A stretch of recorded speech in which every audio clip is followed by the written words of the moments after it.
phones, laptops, just a pen or pencil.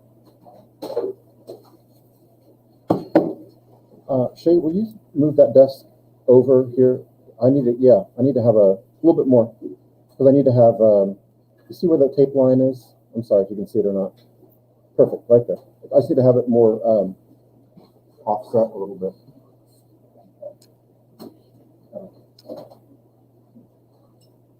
Okay.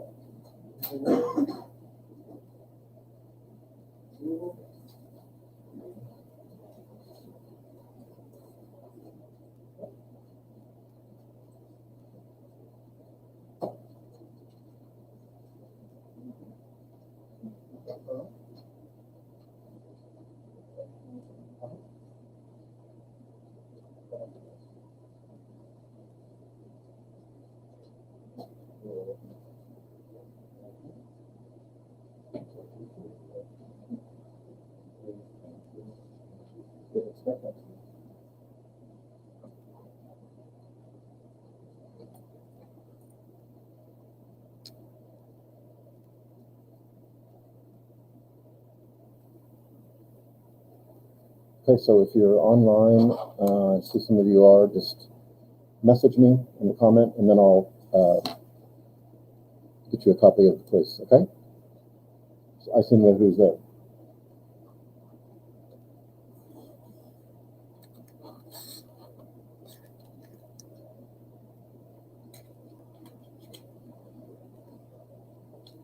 And did you, I've marked you absent, so you're going to want to check and see.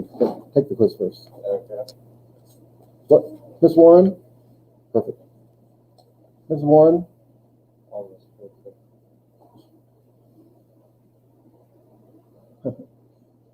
How fortuitous that you would walk by. I marked him absent. He just walked in. Can he take the quiz, and can you do whatever? I don't know. Anyone else? Everyone else had marked absent, still absent. Yeah. There you go. So that was easy. All right. So Brendan and I don't know. Lydia, I'm sorry. I don't know why it keeps saying that to you. Okay. Lydia, tell me if you can see the video now on your computer.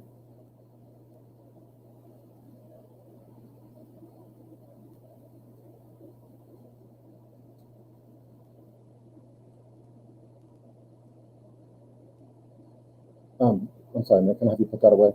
Yes. Yeah, I don't know what you I totally know that, but yeah.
Thank you.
Thank you.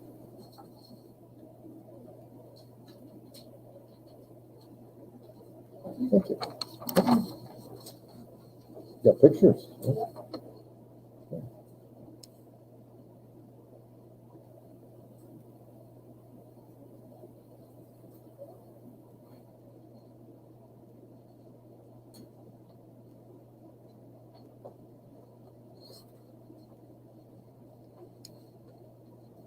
Thank you. Thank you.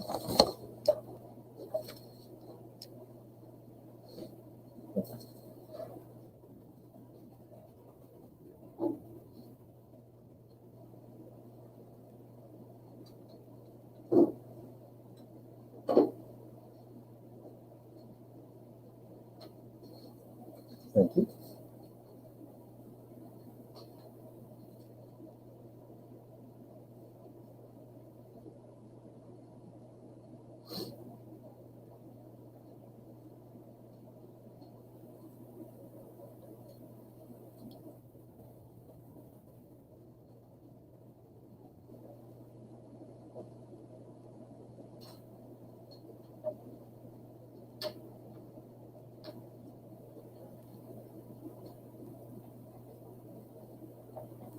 Thank you.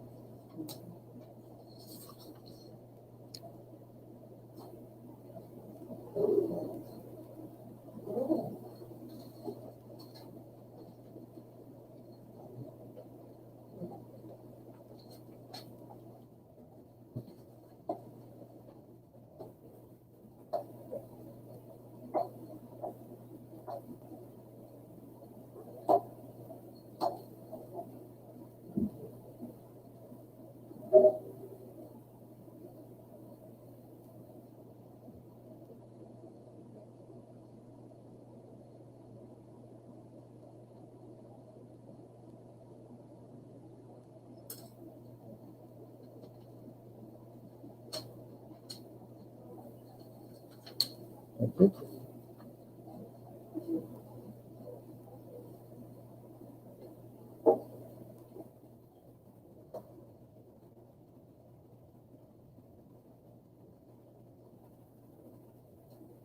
a quiz out still.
Oh, did you turn in?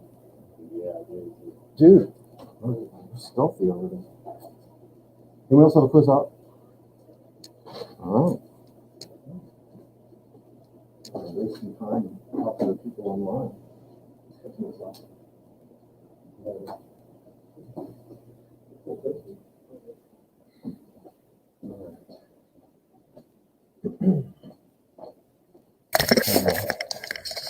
Cool tripod thing around here.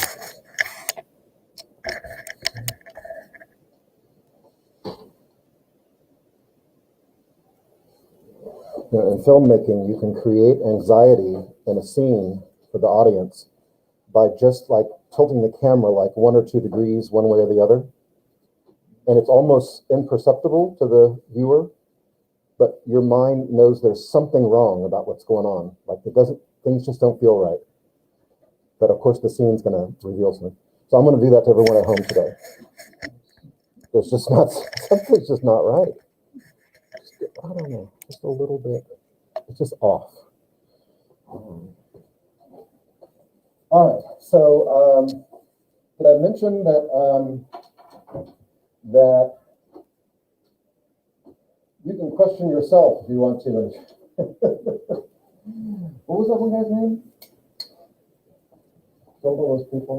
I don't know, forget it. Sometimes joking about the tangents are funny too. Sometimes they just fall flat. What was his name? Bundy, right. Yeah, defended himself. This is the joke. This is the joke. This is what happens with crime. You can start your joke about serial murderers. I watched a video the other day about how people like idolize him being like smart and like clever and stuff, and he just like wasn't. Right. Like there's like I really thinks he's so smart he like escaped. Like he just jumped out of an open window. Yeah, it just and then got caught like some cops that never had anything. Was it Aspen or something? Whatever. Like there's no murder. I mean, they don't know what to do with him, and he just jumped out of the window. They left him alone. They left him unprotected. He just ran on. Didn't they think you had a good chance of getting away with it too if you hadn't tried to escape? I don't know. I don't know that much about it. Like how much evidence they had. But he was apparently pretty smart. But it's like this book I read about this counterfeiter who counterfeited. Is it the right past tense? Counterfeited? counterfeit. Yeah, it's just counterfeited. Feed, but he counterfeited documents though, like that were historical documents. He was really good at it. He knew how to age the ink and how to make his own paper, like from that era. He knew everything about. And then so he made a lot of money, and then he got caught. But the guy from the FBI that caught him said he's the best. You said about him being caught though. He's the best counterfeiter that we've caught. Yeah. The better counterfeiter is the one we have not caught yet. And maybe even the best one will never be caught because they're just so good. But, okay, so Socrates is doing the same thing, although not on trial for the same things Mr. Bundy was on trial for. But the end result is the same. And so, like I said, apparently one of his three accusers, Meletus is the main one. There's Anytus and Lycon, and they all kind of, I think each of them represent, if I remember right, I can't remember which one for which, but they represent one of the three charges, so they made their case. And apparently the thing that got under his skin the most was not that he was corrupting the youth, or not that he was, bringing about new gods and denying the old ones. He's upset about the fact that they said that he is such a great speaker and that he's going to try to twist the truth. And that's his first thing right out of the gate.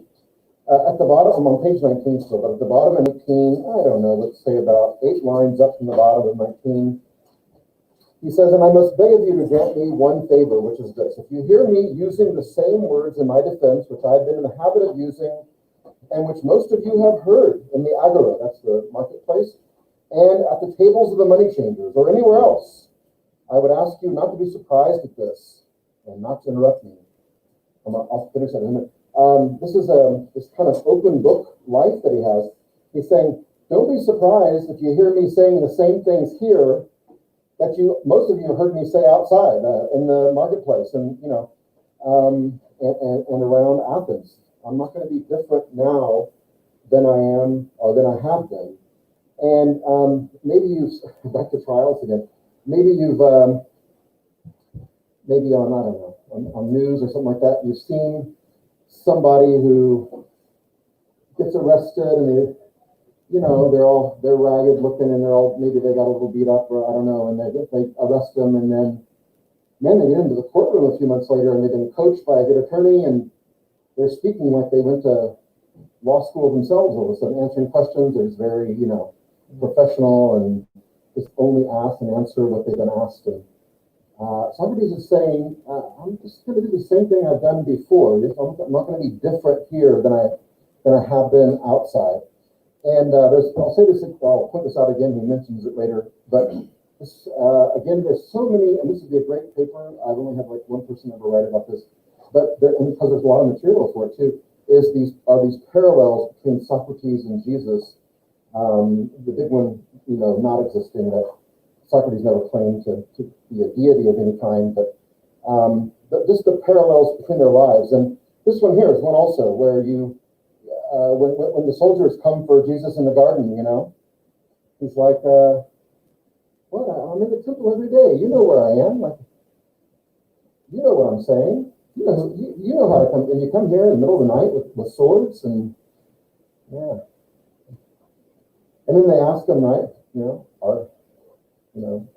Are you the king of the Jews? Are you a king? And he says, you already know what I say. You know what I'm teaching already. So he's kind of saying the same thing here in a way. It's kind of there's not these secret teachings of Socrates. There's no accepted, at least within Christendom, there's no secret teachings of Jesus. This is one of the problems that came up in the early first few centuries of the church, though, with trying to dissect, okay, which one of these gospels actually are gospels of Jesus and are actually divinely inspired, and one of the big deciders was, does it show Jesus as someone who teaches things in private that he doesn't say in public as well, like he's telling people kind of shortcuts to salvation or something. Hey, listen, I know I'm telling you this, but listen, if you'll just do this, this, and this. What's that? Right. And then they try to upsell you once you spend $30, right? Now, if you want 24/7 counseling online and on the phone, that's $200 a month. But it's really, really important. Yeah, that's what we'd upsell people today. Okay, moving on. So do not interrupt me. That's going to happen anyway. For I would ask you not to be surprised at this. Not to interrupt me. For I am more than 70 years of age. And this is the first time that I've ever appeared in a court of law. And I'm quite a stranger to the ways and place. And therefore I would have, so it goes on. Just take it easy on me. I need a little bit of latitude. I don't know, I'm defending myself and I've never been in court before. So please give me a chance. On page 21, he mentions, because he wants to get this out of the way too, he mentions that there is a play by this person named Aristophanes. And about 4 lines down on top of page 1 down, says, Socrates is an evildoer and a curious person who searches into things under the earth and in heaven, and he makes the worse appear the better cause, and he teaches the aforesaid doctrines to others. That is the nature of the accusation, and that is what you have seen yourselves in the comedy of Aristophanes, who has introduced a man whom he calls Socrates, going about and saying that he can walk in the air. That was one of the claims that the character makes in the play. That's why it's called The Clouds, by the way, because he can walk on the clouds. And so he's almost more than just a smartass. He has some kind of superpowers too.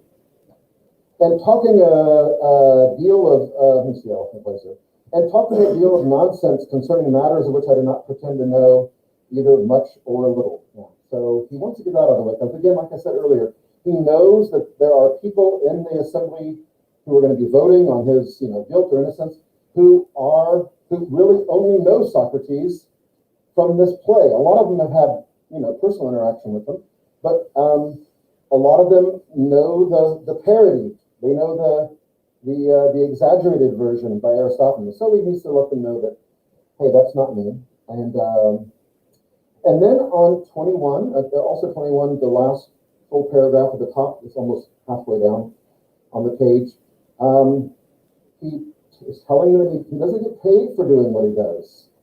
He may appear to be a teacher to them by what their standard is, but no one pays me to do this. I do this of my own accord and for my own enlightenment.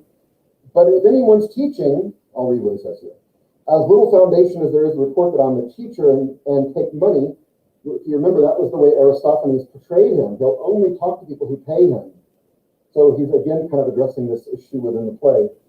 And take money, that is no more true than the other. Although if a man's able to teach, I honor him for being paid. Well, but in order for, in Socrates' mind, to be a teacher, you have to know something first. Yeah. So he's, kind of putting it back on the surface here and saying, yeah, I hope you guys actually have something to pass on, other than just kind of your sophistry. And he mentions people here that are apparently in the audience that are in this group of teachers or supposed teachers. Well, on page 22, there's a couple of times, maybe a few times, he does something here that if he had an attorney, the attorney would say, no, don't say that. Please don't say that. Because I think one of the rules, although I've never really been in a court proceeding, I got out of jury duty a couple of times. I got out of jury duty last year because of COVID. But I went back like the 1st of July when they told me to come back, and I was ready to go. I got out of it, and then, not COVID, I got out because of mini-muster, actually, because of the school started. But then when I went, actually it was COVID, because I went back, they said, come back July 1st.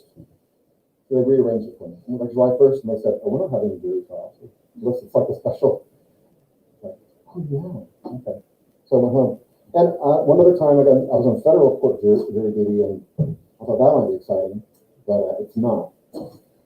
And just a little hint to all of you, if don't lie, because they got you under oath, I mean, don't lie, but when you're in college, just take at least one law class of any kind, right? And then when they ask you about your education, talk that up like it was a really big deal, like it really made influence. They don't want you on the jury. Political science, they don't want you on the jury. Next exemption, right? So they don't want you to be thinking. Well, they don't want you thinking like, oh, now wait a minute, that was, like something more than the attorneys, or that you are out. I don't know. So I got out of it. Well, right, like you'll be focusing on that and not on what they're trying to do. But I did get called up to actually go on to the trial, and they asked you questions before they get you out. And it was an insurance company. I don't know how this was in federal court. An insurance company versus an insurance adjuster. And they asked me if I had any particular feelings about insurance companies or insurance adjusters, and my answer, I'm trying to get out of this, was no, as far as I'm concerned, they can have each other, really. I don't, they're both kind of equally. All right, Judge, get them out of here. Thank you. They're also nice. Here, Socrates says something he probably shouldn't say, but he goes there anyway. So in the, let me see, 1, 2, 3, 4, fifth line down, the first full paragraph of 22, he says, he's like asking questions of himself, really. I dare say that someone will ask the question. No one's asked the question. Don't answer any questions that have been asked yet. That's what attorneys will tell you. Don't answer anything don't answer anything extra. Just answer only what they ask you. But now he's making up his own questions. I dare say someone will ask the question, in quotes, why is this, Socrates, and what is the origin of these accusations of you? For there must have been something strange that you've been doing. All this great fame and talk about you would have never had arisen if you had been like other men. Tell us then what this is, so we'd be sorry to judge hastily of you. Yeah. Why am I so infamous? What's so weird about me that? Yeah. Well, I'll tell you what's weird about me. And he begins to tell them. I mean, it's a good question. I mean, it would be if they were questioning each other directly. It would actually be not a. Yeah. So, all right. So you're guilty of nothing, you say. But why are you so well known? Like, what is it? What's all this infamy that you have? Why? Just so we don't judge too harshly of you. And well, okay, it's a good question. And he asks himself, and he begins to tell them the story of the Oracle of Delphi. And remember, Socrates didn't go there. It's very important. But his friend went there and came back with this, the story, with the revelation and all that. And then he goes into this whole mission that he goes on to now to find out what the oracle's talking about. Now, what's interesting here, and when you realize, I see where he's going now this isn't such a bad question to ask yourself, because he let himself into this discussion. So one of the charges against him is that he is denying the gods and making up all new ones. It turns out, though, as he asks this question and goes into his discussion here, that his entire adult life, let's say from maybe in his 30s or so, until now 70 plus years of age, his entire adult career life, whatever you want to call it, has been a response to the god Apollo. I mean, how can someone deny the gods when their whole mission in life is to understand one of the gods and one of the gods' revelations? In a way, he almost sets himself above those sitting in judgment of him. Because even the people who are there, these ecclesiasts, who might be there, that are part of the faith, that can they even make that claim that they've really dedicated their, maybe to some degree, but he's really made, and here he is now, is going to be kind of martyred for all this.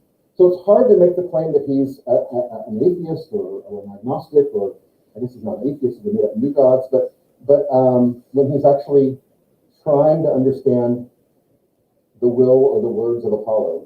So he goes on here, and let's look at 23. There's a paragraph in the middle here on 23. After this, I went to one man after another, he knows he's making people angry. He knows that people are being, I won't say humiliated, but are being embarrassed in public. People have reputations to preserve. After this, I went one man to another, after another, being not unconscious of the enmity which I provoked. And I lamented and feared this. What is enmity? That's a very biblical word too. Enmity. Yeah, good. Good. And he knows he's provoking that, and he didn't like it, but necessity was laid upon me. He's going to keep pushing this idea of how compelled he feels by this revelation from Apollo. So, but necessity was laid upon me. Here he goes. He mentions the word God a lot. It's very important. He's pretty good. He should have gone to law school. He probably all right. The word of God, I thought, ought to be considered first. That's a great line. You're being accused of being an atheist. That's a good one. And I said to myself, go, I must, to all who appear to know, and find out the meaning of the oracle. Yeah, well, that's what he's going to do. And he says, then I will tell you the tale of my wanderings and the Herculean labors, as I may call them, which I endured only to find that so he goes to the politicians, and he talks about all the people he talks to. I'm going to look ahead here a little bit. All right. And on the bottom of 24, he's going to jump around a little bit, but he's going to, this last paragraph on 24 begins, there is another thing. That's where he's going to start addressing this issue of, directly at least, of corruption of youth. He says, there's another thing. Young men of the richer classes who have not much to do,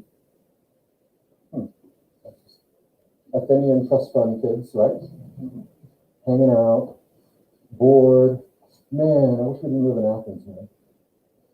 Nothing to do here. Yeah, man, that's part of it. Wild.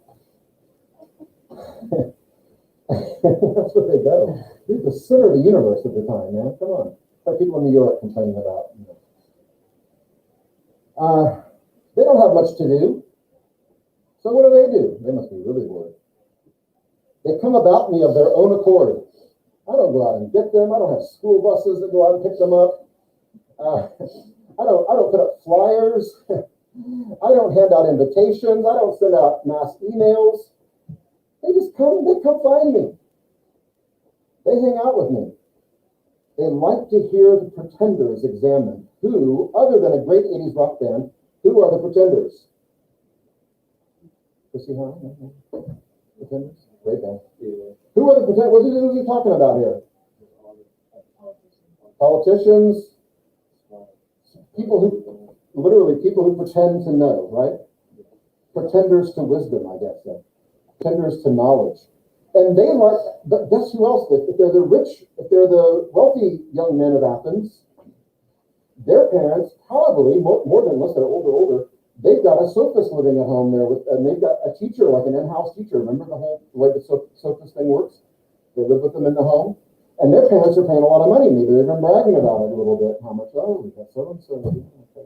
Like your kids, And so maybe they see their own teacher get destroyed by this guy. They kind of enjoy it a little bit. My mom thinks you're so cool, but you're really not, are you? You don't know anything. I don't know. Why would I think that's cool as a teacher to say that?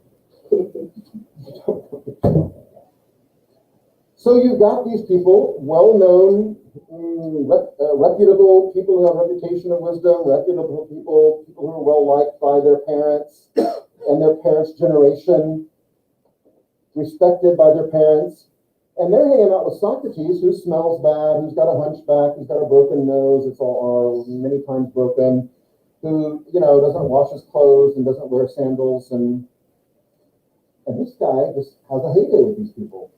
Pretty much exposes them for, who or what they're not. And so, yeah, they kind of enjoy watching the Pretenders examine. Well, it gets worse than that. And they often imitate me. Well, they watch me for a while, then they start doing what I'm doing. And examine others themselves. There are plenty of persons, as soon enough discover, who think they know something, but really know little or nothing. And then those who are examined by them, instead of being angry with themselves for not knowing, are angry with me. You can imagine a dinner table discussion. Kid, multi-family, starts questioning their dad about something and starts, using this kind of Socratic method type. And at some point, the dad, who starts to realize he's losing this discussion or whatever, says, "Who taught you to talk like that now? Don't talk to me that way. Who taught you?" "Oh, Socrates." "Uh-huh." One day I'll be sitting in a jury and I'll be able to, and they're not mad at They're not mad at their kid, or they're they're mad at themselves for not knowing. They're mad at Socrates for having taught their kid emulating the way he acted. Oh man, things just don't change, do they? Parents are just the same.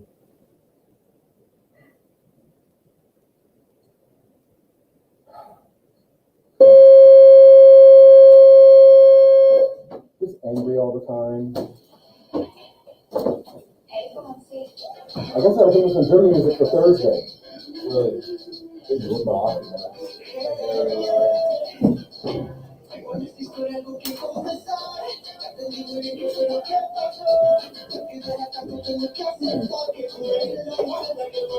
Probably gonna play a lot of underground techno from Berlin. What other kind of German music is that? Oompa, like Oktoberfest music. What? Tuba. They are. Yes. Thank you. See you guys.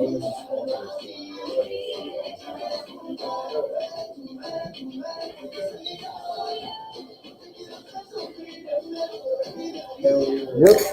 A supervisor at work totally trying to get yesterday. See what? The supervisor at work totally trying to get. You gotta talk louder, man. I can't hear you over all the